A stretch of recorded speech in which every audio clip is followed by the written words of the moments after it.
Baiklah, kita akan mulai pertemuan kita. Bapak ucapkan selamat pagi dan selamat berjumpa kembali. Sebelum kita memulai aktivitas kita, marilah kita berdoa menurut agama dan kepercayaan kita masing-masing. Berdoa dipersilahkan.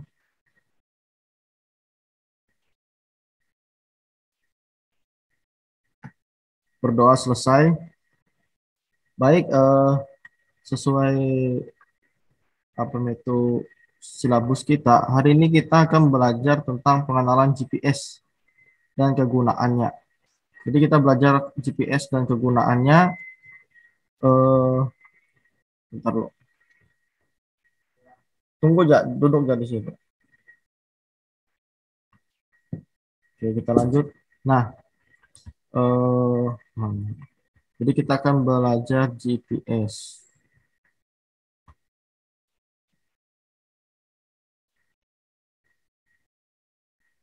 Nah, GPS atau Global Positioning System. Nah, ini arti kepanjangan dari GPS lah. GPS adalah Global Positioning System, merupakan teknologi terbaru dan terakurat di dalam sistem navigasi atau penentuan posisi. Nah, zaman dulu, orang menentukan posisi itu sangat susah sekali. Karena tidak ada acuan bagaimana dan harus apa gitu nah untuk penentuannya. Jadi zaman dulu itu penentuan posisi kalau di satu daerah itu enak. Tapi kalau setingkat dunia itu kesusahan. Maka diciptakanlah Global Positioning System, yaitu untuk sistem navigasi dan penentuan posisi. Zaman dulu orang menentukan posisi itu melihat bintang, melihat bulan, habis itu melihat matahari, habis itu melihat tanda-tanda alam. Orang menentukan posisi zaman dulu. Jadi mereka pakai kompas kan untuk menentukan posisi, sama sistem navigasi itu pakai kompas. Nah, setelah itu ketika ada pokoknya perang dunia pertama rasanya, baru sistem GPS diciptakan. Jadi GPS ini teknologi perang sebenarnya, GPS ini.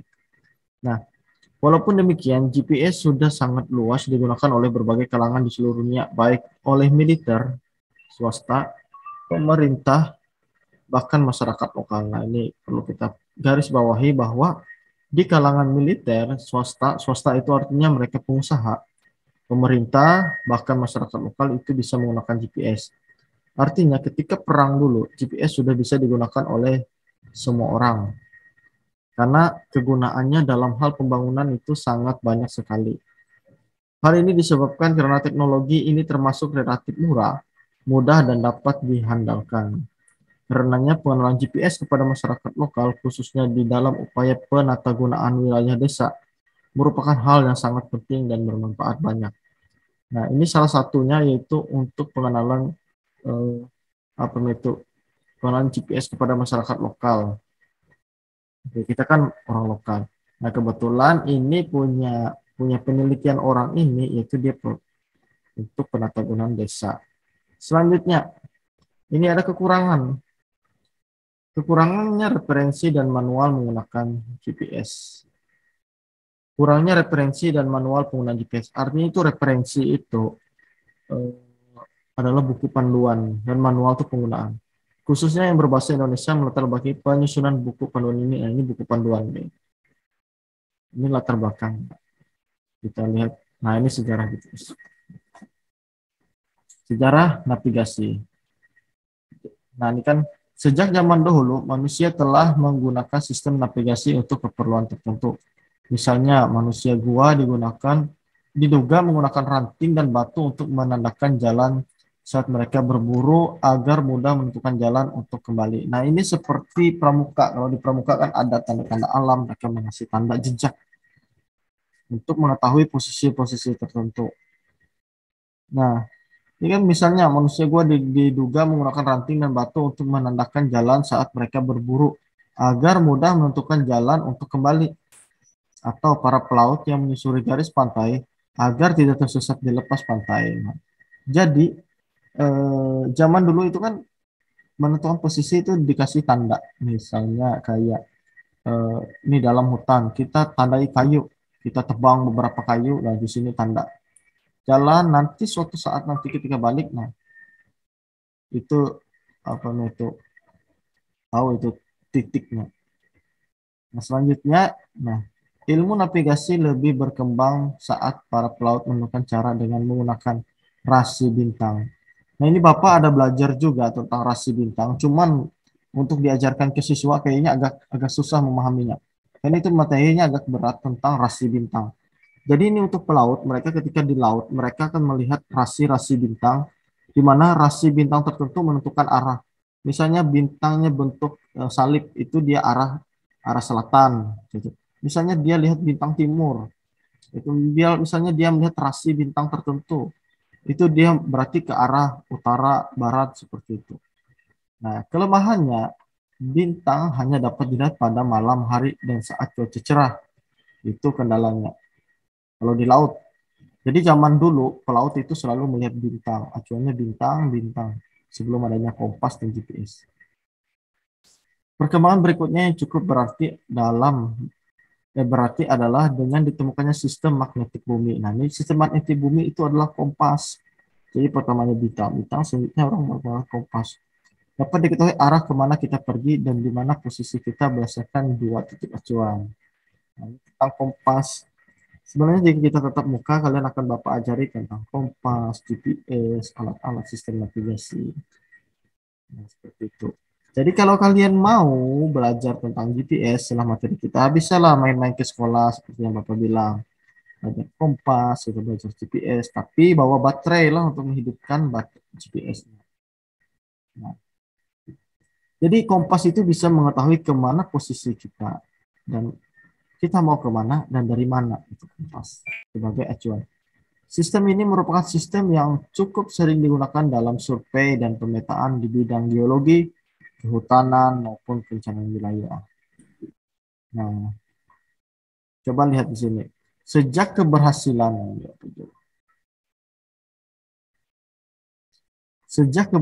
Perang Teluk, nah, kehandalan GPS dalam menentukan posisi geografis telah teruji. Dengan medan dan didominasi oleh padang pasir, sulit bagi pasukan Amerika Serikat untuk menentukan posisi tanpa didukung dengan sistem navigasi yang akurat. Dengan bantuan alat GPS, manuver dapat dilakukan bahkan saat badai maupun di malam hari. Sejak saat itulah GPS mulai diperkenalkan untuk penggunaan di luar militer. Beberapa satelit mulai diluncurkan untuk tujuan komersial. Nah, itu sejarah dari GPS. Jadi pertamanya nenek moyangnya adalah orang dari, kan nenek moyangku seorang pelaut, mereka lihat bintang. Setelah bintang barulah ditemukannya kompas. Penggunaan kompas ini hampir berapa abad penggunaan kompas, baru-baru telah ditemukan GPS. Sistem GPS ini menggunakan satelit. Tapi zaman dulu itu sistem GPS-nya menggunakan menara sebelum ada satelit. Tower. Apa itu GPS? Nah, ini tadi sudah dijelaskan, GPS merupakan singkatan dari Global Positioning System atau merupakan sistem penentuan posisi. Nah, inilah sistem penentuan posisi geografis di bumi. Artinya GPS adalah untuk kita menentukan posisi di permukaan bumi. Seperti GPS kalian lihat itu kan GPS di HP. Nah, dengan sistem ini kita dapat menentukan posisi kita kapanpun dan dimanapun di muka bumi dengan bantuan satelit. Secara umum, sistem navigasi GPS memiliki 3 elemen, space segment, control segment, dan user segment.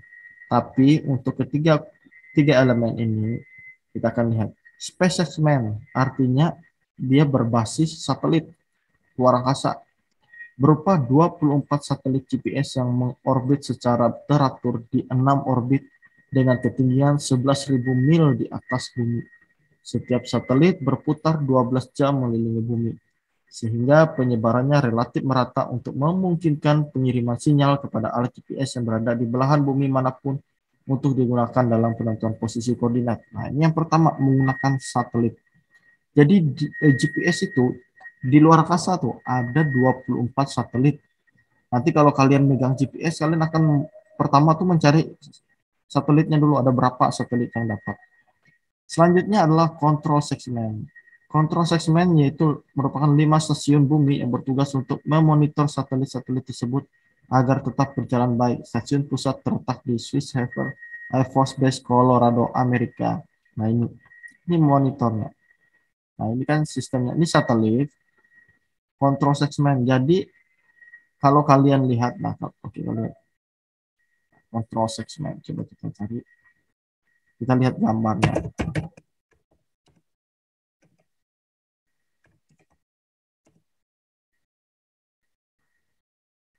Kita lihat control segment, gambarnya. Nah, ini. Jadi kalau kalian lihat gambar-gambar, nah, gambar seperti apa? Nah, pokoknya gambar-gambar seperti parabola itu control segment namanya. Nah, seperti ini kan. Nah, ini control segment. Nah, control segment. Jadi ini dia di udara. Jadi ada tiga elemen pendukungnya. Jadi dia tidak berdiri sendiri. Jadi di satelit ini ada pengontrolnya, control segment. Dia ada ground antenna, nah, ada monitoring stasiun, nah, itu tiga elemen utama. Habis itu elemen yang terakhir adalah user segment, merupakan pesawat atau alat penimasinya satelit yang digunakan untuk menentukan posisi di bumi. Hal ini bisa berupa personal GPS atau GPS yang dipasang pada unit kendaraan. Nah, yang sering kita pakai adalah user segment. User segment misalnya di HP itu user segment itu namanya. Jadi itu yang kita bawa kemana-mana. Nah, jadi ada dua, jadi perlu tiga. Yang pertama adalah di bumi itu ada namanya control segment yang mengontrol pergerakan satelit-satelit supaya mereka tidak melenceng sama biar datanya akurat. Jadi mereka ketiga ini saling memberi data dan mengirim data. Nah, kalau user segment dia hanya menerima sinyal dia. Jadi dia tidak mengirim sinyal seperti HP kita. HP kita ini penerima sinyal. Misalnya GPS dia menerima sinyal dari satelit atau dari menara dari kontrol segmen. Seperti itu. Ya. Nah, selanjutnya kita lihat bagaimana GPS berfungsi.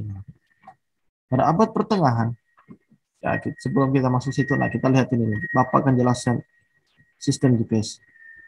Nah, kita lihat nih di gambar kontrol segmen. Nah, di Hawaii, Colorado ini ada 1, 2, 3, 4, 5, 6, 7. Ada berapa? 1, 2, 3, 4. Ada 4 kontrol segmen. Kita lihat lagi. Nah ini konsepnya. Yang penting kalian paham konsepnya. Kenapa nih bisa tahu posisi. Nah ini. Nah, jadi space segment dia mengirim dan menerima sinyal ke control segment. Dia bolak-balik. Nah, user dia hanya menerima. Nah, dia hanya menerima sinyal dari space segment sama control segment. Jadi dia hanya menerima sinyal dari satelit. Jadi satelit itu kayak memancar sinyal, gelombang elektromagnetik, dikasih gelombang. Jadi inilah sinyal yang akan diterima. Nah, seperti ini contohnya. Nah, ini. Jadi gambar parabola ini dia adalah mengatur dari space segment. Jadi ada 3, control segment, user segment, sama space segment. Jadi ada 3 segment atau ada 3 wilayah pekerjaannya. Kita lanjut lagi bagaimana GPS berfungsi. Pada abad pertengahan ditemukan cara untuk menentukan posisi menggunakan gelombang radio. Nah, ini gelombang radio. Teknik ini menggunakan konsep pengukuran waktu yang diperlukan untuk mendapatkan sinyal dari pemancar yang satu ke pemancar atau penerima gelombang radio lainnya. Di dalam sistem GPS, oh ya lupa, absen. Sambil absen Bapak lupa. Sambil absen. Teknik ini menggunakan konsep pengukuran waktu yang diperlukan untuk mendapat sinyal dari pemancar yang satu ke pemancar ke penerima gelombang radio lainnya. Di dalam sistem GPS, sebagai ganti dari pemancar gelombang radio, yang dipasang di bumi, maka diluncurkan satelit-satelit yang memancarkan sinyal ke alat GPS. Nah, itu. Jadi GPS itu hanya menerima sinyal dari pancaran gelombang radio. Nah, jadi dia radio. Nah ini contohnya. Nah, penentuan posisi bumi berdasarkan posisi satelit. Jadi ada tiga, 1, 2, 3, 4. Ada 4 satelit, dia mengirim sinyal, barulah didapat X, Y, Z. Coba lihat nih, diperlukan paling tidak 4 satelit untuk menentukan 4 dimensi informasi, yaitu X, Y, Z, serta T, waktu. Jadi ada 4 poin yang ditentukan. X itu sumbu X, sumbu Y, Z itu elevasi, ketinggian tanah, T itu adalah waktu. Nah ya kan, latitude, longitude, dan altitude. Latitude, longitude itu bujur selatan, lintang selatan, bujur barat, bujur timur, sama altitude itu adalah ketinggian dari permukaan air laut. Penentuan lokasi dapat dilakukan kapan saja, mengingat satelit-satelit GPS selalu tersedia. Biasanya terdapat sekitar 4-12 satelit yang orbit di langit di atas kepala kita. Jadi di atas langit ini ada 24 satelit GPS yang khusus. Jadi walaupun kita di hutan tidak ada sinyal, makanya kata orang ada telepon satelit, telepon satelit.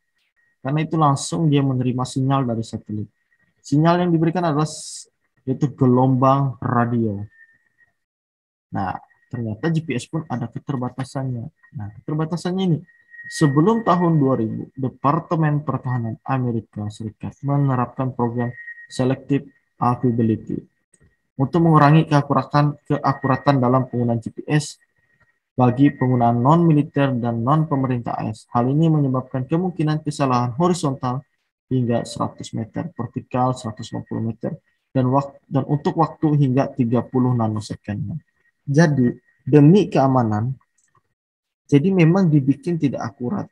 Karena apa? Karena kalau sangat akurat, itu sangat berbahaya. Karena bisa dikirim rudal atau apa oleh warga sipil. Nah, itu zaman dulu. Namun setelah penggunaan GPS mulai berkembang pesat, SA tidak diaktifkan lagi tahun 2000 sehingga keakuratan GPS semakin baik. Namun hal ini belum tentu berlangsung selamanya, tergantung dari kebijakan pemerintah Amerika Serikat untuk melanjutkan atau tidak program SA tersebut. Untungnya pada bulan Desember 2004, Presiden Amerika George Bush memperpanjang kebijakan pelayanan pemampatan GPS tujuan sipil komersial secara global.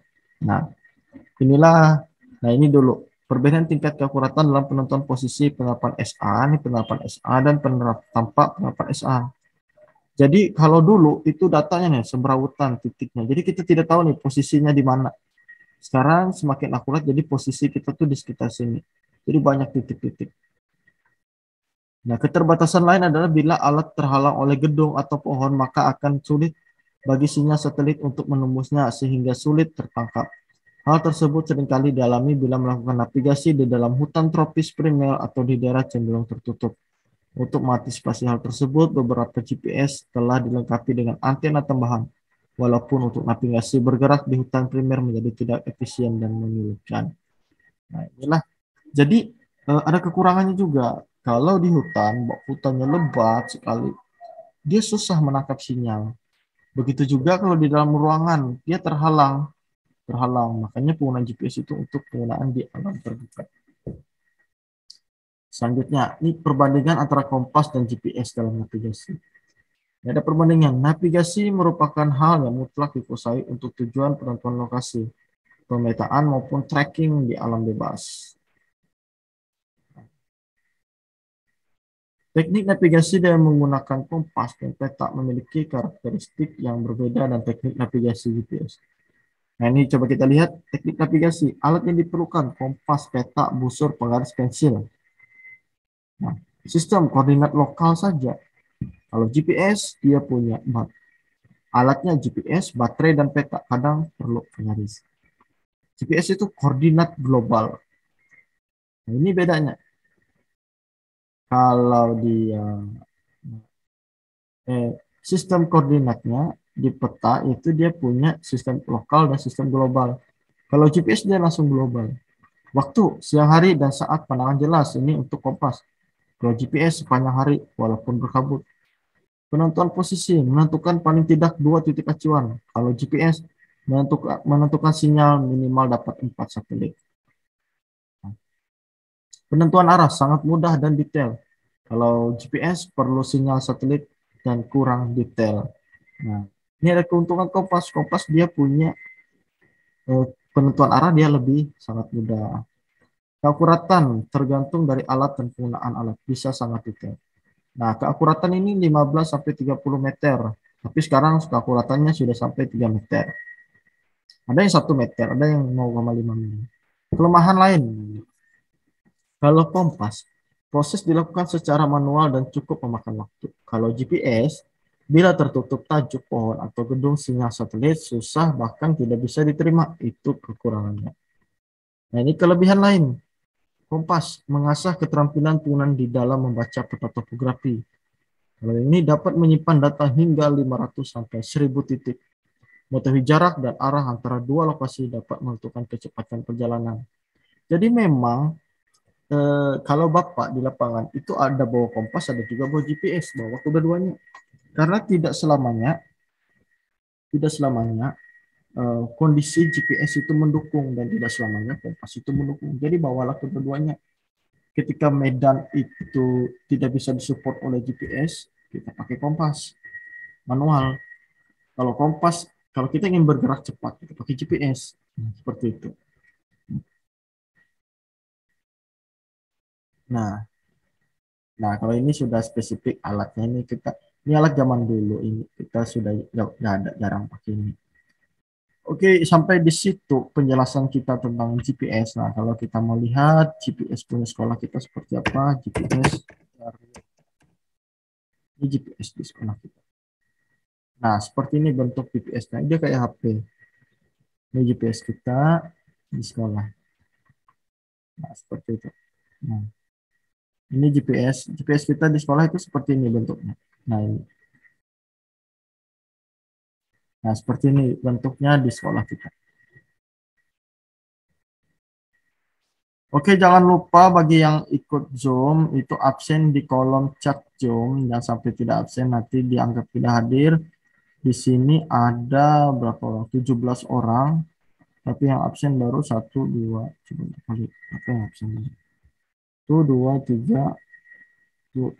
Kenny, Heri, Eprin, Andika Pranata, Rapli, Pina, Redina, terus Iren, Stepan, Awal Nur, Leni, Muhammad Sidik, Daniel,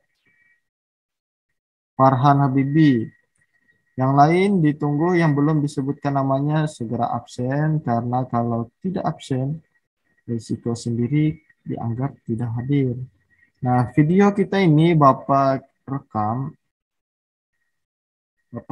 dan eh, apa itu nanti Bapak kirim ke channel YouTube Bapak. Jadi bagi yang tidak sempat atau ingin mengulang pelajaran bisa menontonnya di channel YouTube Bapak. Nanti Bapak kirim linknya. Misalnya kalian nih nggak sempat hadir, nggak sempat mengikuti pelajaran atau Bapaknya menjelaskan terlalu cepat kelupaan. Kalian boleh melihat videonya di link YouTube yang Bapak kirim nanti. Ada pertanyaan sampai sini? Ada pertanyaan?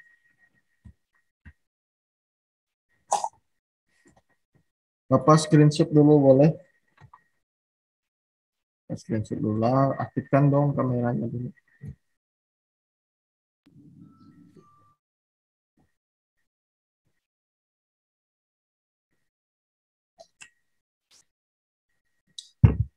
Yang lainnya lagi tidur.